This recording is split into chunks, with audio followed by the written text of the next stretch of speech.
Hello everyone, welcome to shine academy.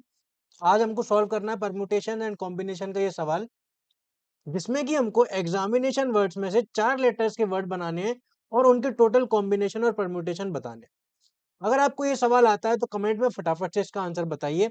अगर नहीं आता है तो आगे वीडियो देखिए कि इसको सॉल्व कैसे करते हैं। वीडियो को शुरू करने से पहले फटाफट से वीडियो को लाइक कर दीजिए, जिससे कि ये सभी तक पहुंच सके। और वीडियो के एंड में कमेंट करके जरूर बताना कि वीडियो कैसा लगा। और इस वीडियो को अपने दोस्तों के साथ भी शेयर करें और चेक करें कि उनको ये सवाल आता है या नहीं। और लास्ट में आपको चैनल को सब्सक्राइब करके बेल नोटिफिकेशन दबा लेना है, जिससे कि कोई भी वीडियो आपसे मिस नहीं होगा।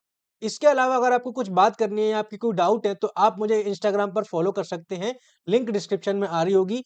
अगर आपको एग्जाम प्रिपरेशन के लिए मेंटरशिप चाहिए, आप प्रेशर हैंडल नहीं कर पा रहे हैं या फिर नहीं पता कि किस तरीके से क्या करना है, तो आप इस नंबर पर मुझे मैसेज कर सकते हैं, मैं आपकी हेल्प जरूर करूंगा।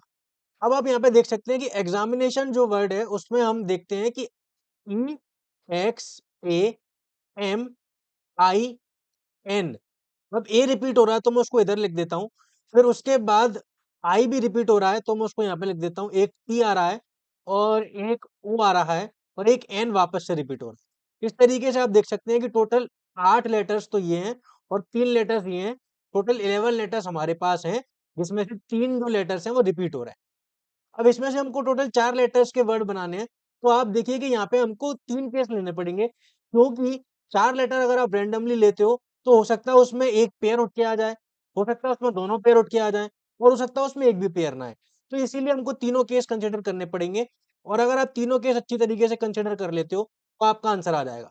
पहला केस क्या है कि ऑल लेटर्स आर डिफरेंट। दूसरा केस क्या है कि अगर हमने इन तीनों में से एक पेयर सिलेक्ट किया है तो one of the three pair is selected. और तीसरा केस क्या है हमारे पास कि इन तीन में से कोई दो पेयर ही सिलेक्ट कर लिए हैं। इस तरीके से 4 लेटर हमारे पास आ गए। तो 2 pair out of 3 are selected. अब अगर आप यहाँ पे ध्यान दें पहले वाले केस में तो ऑल लेटर्स आर डिफरेंट। तो उसके लिए आप देखिए कि हमको इन 8 में से कोई 4 लेने पड़ेंगे, और उसको लेने का तरीका आपको पता होना चाहिए क्या होता है, 8C4। और फिर उनको सिलेक्ट करने के बाद उनको 4 फैक्टोरियल तरीके से हम अरेंज कर सकते हैं। तो ये तो हुआ हमारा पहला वाला केस का। और इसको आप सोल्व करोगे तो ये कितना आ जाएगा, 8 into 7 into 6 into 5 into 4 factorial upon 4 factorial 4 factorial into 4 factorial. तो ये कैसे लिखा है तो आपको पता होना चाहिए। एनसीआर कहीं पे अगर लिखा है, फॉर एग्जांपल लिखा है 6C2, तो उसकी वैल्यू होती है 6 फैक्टोरियल अपॉन 2 फैक्टोरियल इंटू 6 - 2 यानी कि 4 फैक्टोरियल। ये आप पहले पढ़ चुके होंगे, तो इसीलिए एनसीआर कैसे लिखते हैं वो आपको पता होना चाहिए। तो यहाँ पर हमने ये जो चीज है इसको सॉल्व करा, तो ये 4 फैक्टोरियल से 4 फैक्टोरियल कट गया, ये 4 फैक्टोरियल से 4 फैक्टोरियल कट गया।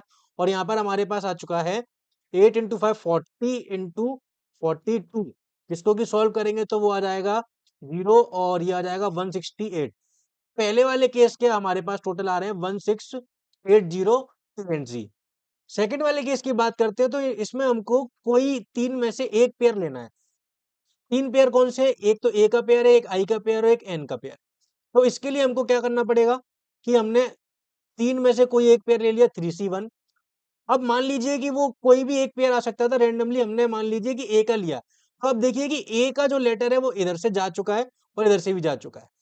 तो इस तरीके से ऊपर अब 8 में से एक जा चुका है, तो 7 बचे हैं इस बार ऊपर की तरफ। तो अब बाकी के जो दो लेटर है वो हमको किस में से लेने पड़ेंगे, एक पेयर की वजह से दो लेटर आ चुके हैं, बाकी के हम 7 में से दो ले लेंगे तो 7C2।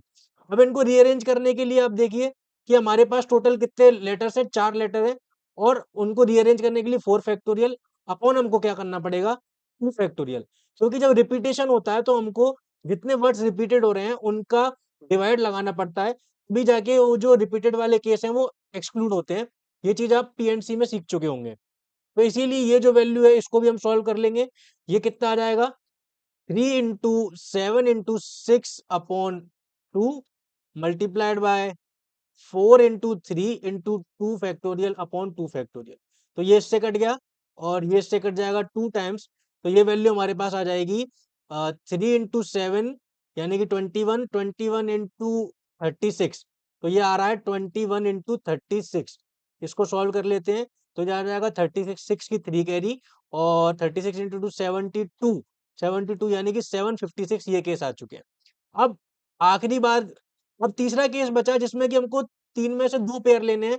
इस तरीके से 4 लेटर हो जाएँगे। तो वो 2 पेयर कैसे हो सकते हैं? तो वो हमने ले लिए 3C2 और फिर हमारे पास देखिए 2 पेयर लेने पे मान लीजिए एक तो ये I वाला आ गया और एक N वाला आ गया। तो टोटल हमारे पास 4 लेटर आ चुके हैं और हमको 4 ही लेने हैं। अब इनको रीअरेंज करने के लिए 4 फैक्टोरियल तरीके से कर सकते हैं।